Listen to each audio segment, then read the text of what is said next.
Peoples party अवाम के लिए लड़ रही है, बाकी कुर्सी की सियासत करते हैं। आसिफा भुट्टो के मुखालफिन पर लफ्ज़ी वार। पीपी की तशरीह सेहत की सहूलतें हैं। तारीखी सैलाब के बाद बिलावल भुट्टो आवाम के साथ रहे।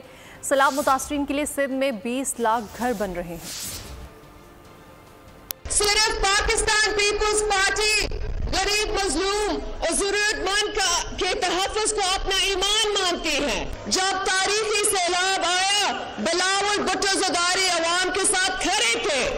आज सिंध भर में 20 लाख घर बन रहे हैं और न सिर्फ घर बन रहे हैं, लोगों को मालिकाना हुकूक भी दे रहे हैं। सिर्फ पाकिस्तान पीपल्स पार्टी लोगों को घर देते हैं, बाकी सियासी जमातों आपसे घर छीनते हैं। सिर्फ पाकिस्तान पीपल्स पार्टी आपकी घर और रोजी रोटी को सोचती है, दूसरी लोग सिर्फ कुर्सी की लालच में सियासत करते हैं। पाकिस्तान पीपल्स पार्टी आपके लिए लड़ रही है। सब्सक्राइब करें और बेल दबाएं ताकि कोई खबर रह न जाए।